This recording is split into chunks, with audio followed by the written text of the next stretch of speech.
marka intaas oo qaybood hadda aan soo sheegnay oo gurigii iyo iskoolkii iyo masaajidkii iyo warbaahintii iyo bulshadii oo iswada kaashaday oo ujeedadooda ay tahay inay ubadkooda ama dhalinyaradooda ay khayrka u horseedaan haddii la isla helo waxay noo soo baxaya dhalinyaro wanaagsan haddaan dhalinyaro wanaagsan aan helnana dhibaatada aynu ku jirno waynu ka baxaynaa ummad waxaynu noqonaynaa jirta taariikhdii horena dhalinyarada unbaa taariikh gashay oo wadanka maalan xorriyadiisi hadday tahay taariikhdii kasoo horeysay islaamka iyo dadkii soo hirgeliyey oo Muscab ibn Umar ay ugu horeeyaan kulli dhalinyaro ayay ahaayeen marka dhalinyaradeenna waxaan ka rabnaa inay hami yeeshaan inayna noqonin maanta dadka ayaga la celcelinayo ee warka joogada lagu hayo ee intay hore wax u fahmaan maxay waa maskaxda furan ee bulshadu ay leedahay waa dadka ilbaxa ah waa dadka yani markiiba yani waxyaabaha casriga ah ee soo dhacaya ama soo cusboonaanaya si yani fiican markiiba ula falgeli karaya marka waxyaabahan hadda inagu cusub oo social media ayuu ka mid yahay ayaga ayaa aad ula falgala marka inay ula falgalaan dhinaca iijaabiga ama dhinaca wanaagsan oo ah inay ayaguna wax isu sheegaan dadka kalena wax u sheegaan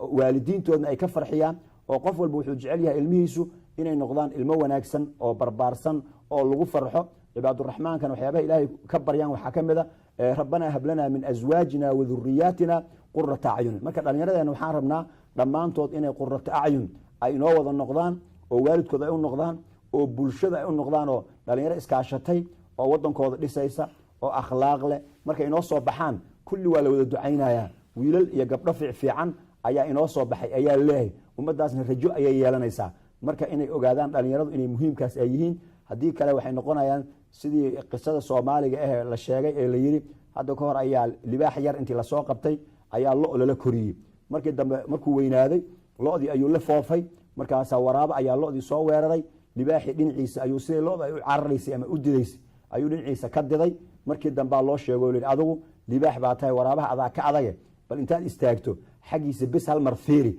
inaad sii ordame ah wuu istaagay wuu fiiriye xagii oo dhurwaa uu ka soo socday ama waraabuhu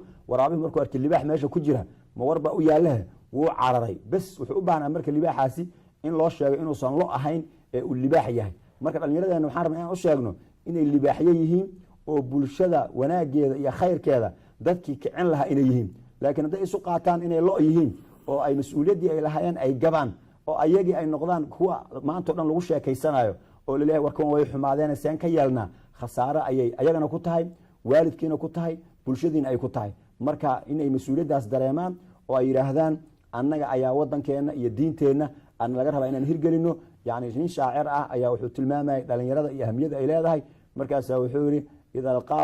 qaala alqawmu man ilfata dadku haddii ay dhahaan yaa dhalinyaro ahay yaa wiil ahay waa kuma haddii la yidhaahdo khiltu biannanii cuniitu waxaan isu qaataa in aniga la iila jeedo marka dhalinyaradana waxaan leenahay mid walba markii la yidhahdo wadankan yaa wax ka qabanaya bulshada yaa anfacaya akhlaaqda yaa toosinaya mid walba inuu yidhaahdo midka la sheegaayo ee la raadinayaba waa aniga mid kasta hadduu marka xaggiisa iska xilqaamo marka dambe khayrkaasa iswada gaaraya wax inaga xumaanayana ma jiro risaaladan islaamka ee qiimaha badanna faafinteeda dadka ugu muhiimsan ay ku dhex faaftana waa ayaga dadka sii gudbiyana waa ayaga haddana runtii meel fiican ayay dhalinyaradu soo gaareen oo aan uga mahad celinayno sida ay wanaagga u garab istaagayaan masaajidada u buuxinayaan jaamacadaha u dhigtaan marka rajo fiican ay ummadeennu ay leedahay meesha wax laga sugaayana waa dhalinyaradaas marka inagoo wada jirna dhammaanteen aan cinaayo gaara dhalinyarada siino aan u ducayno ilaahay inuu tawfiiqda waafajiyo in xagga qallooca iyo xumaatada aan uga cabsanaynana ilaahay inuu ka leexiyo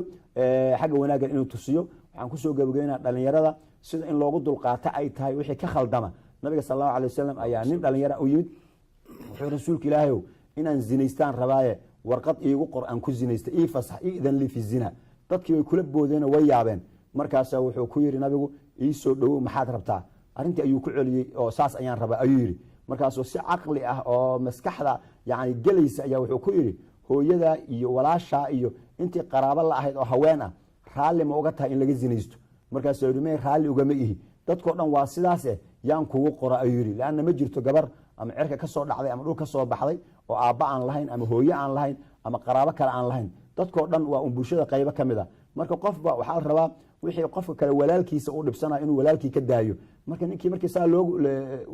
loogu sheegay wuxuu yidhi maya ma ogoli nabigu wuxuu ku yidhi dadkoo dhan waa sidaas ayaguna ma ogolo wuxuu u raaciyey marka inuu u duceeyo oo yiraahdo ilaahayow allahumma tahir qalbahu ilaahu qalbigiisana u daahir yeel waxasin farjahu farjigiisana ilaahu xumaan uga ilaali waqfir dhanbahu ilaahu dambigiisana u dhaaf kadibna wiilkii dib dambe looguma arag arrimahaas inuu weydiiyo waxa uu ugu necab yahay marka dambe zina ayay noqotay marka dhalinyarada waa laga yaabaa inay wax ka khaldamaan dhalinyaradka ayaana keenaya marka in hadafkeena iyo ujeedadeenu ay noqoto inaan dhalinyaradaas u aqal celino wanaagan aan tusino ee ayna noqonin inaan ama ku ceebayno ama meelaha ka sheegno sida inagoo ku faraxsan inay dambi ay galaan haday dambi galaan kuma faraxsanin dambiga laakiin waxaan kaga farax badanahay dambigaasi inay ka soo noqdaan oo toobad keenaan oo wanaaga loogu baaqayo ay dhinac ka noqdaan waxayna saas ku noqon karaan markii loo dhimriyo lala saaxiibo lala sheekaysto shaah lala cabo kii xumaan iyo lagu tuhmaayo ama arrimahaas oo kale lagu arkana asagoo aan meelaha laga sheegin ama aan la caayin intii tistoosa loogu tago loo soo waaniyo waana la huba haddii la ixtiraamo oo meesha loogu tago qofkuba ilaahay khayr la doono yani wuu wanaagsanaanaya qofkii kale oo xumaatada asaga ku sii soconayana ayadoo waajibkii laga gutay oo hadhow dambe maxaa wax loogu sheegi waa in la isdhahayninoo intii wax loo sheegay asaga uu diiday oo markaas ciqaabteeda asaga uu qaadanayo ayaa meesha ka soo baxaysa marka inaan dhammaanteen isu wada kaalmayno si aan ummadeenna ay u noqoto ummad hagaagsan gaar ahaan qaybta dhalinyarada ayaa loo baahan yahay marka aad u mahadsantihiin ilaahay subxaana wataala waxaan ka baryaynaa inuu dhalinyarada inuu hagaajiyo mustaqbal fiicanna uu siiyo adduunkana sharaf iyo qiimo ay ku noolaadaan aakharana jannada iyo wanaaga ay helaan kuwa waalidkooda anfaca wadankooda anfaca ummadooda anfacana inuu ilaahay nooga dhigo intaas ayaan dhihi lahaa hada wabillahi tawfiiq وصلى الله على سيدنا محمد وعلى آله وصحبه أجمعين بسم الله الرحمن الرحيم الحمد لله والصلاة والسلام على رسول الله وعلى آله وصحبه أجمعين أيضا أولوجه أهمية أولياء برنامجك بولشة كحريرة السوشيال ميديا يعرفها كسابسا وحلقا عصري عن نقضي آلة رنتياديات سامين أولى ayaa waxaan bulshada Soomaaliyeed meel ka soo adduunka joogan aan la wadaagayna inaan u furnay page ku furan magacayga oo leeyahay page-ka Sheikh Cabdi oo YouTube-ka ah kaas oo la soo gelin doono barnaamijyada aan ugu talagalay in bulshada lagu wacyigeliyo oo ay ka mid tahay khudbada Jimcada ee isbuuciiba mar baxda ee magaalada Muqdisho masaajidka Umar bin Khadaab ka baxda iyo waxyaabaha kale aan isleenahay baahi ayaa markaas ummaddu ay u qabtaa inaan yani aan soo bandhigno waxa kale oo jiri doona su'aalo oo runtii dadku ay aad yani isu weydiiyaan oo ay soo weydiiyaan inaan fursad u siino Facebook inaan isbuuciiba mar aan ku soo bandhigno mowduucyo markaas aan isleenahay muhiim ay bulshada u yihiin ayagoo wixii su'aalaha ay qabaan ay halkaas ku soo qori doonaan kadibna aan jawaabta usoo dhigi doono page-ka YouTube-ka aan ku leeyahay page-ka Sheikh Cabdi marka dadweynaha Soomaaliyeed meel kasta ay joogaan waxaan leeyahay waad mahadsantihiin sida aad uga qayb qaadataan wacyigelinta bulshada kolba barnaamijka qiimo leh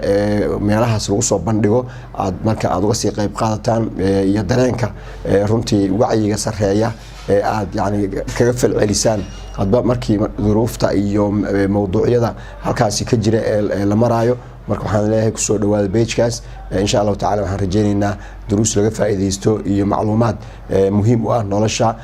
dadka isla markaasna diinteena islaamka iyo faafinteedana qayb weyn ka qaadan doona inaad halkaas ka heli doontaan marka saa ula socda waa mahadsantiin wasalaamu calaykum waraxmatullaahi wabarakaatuh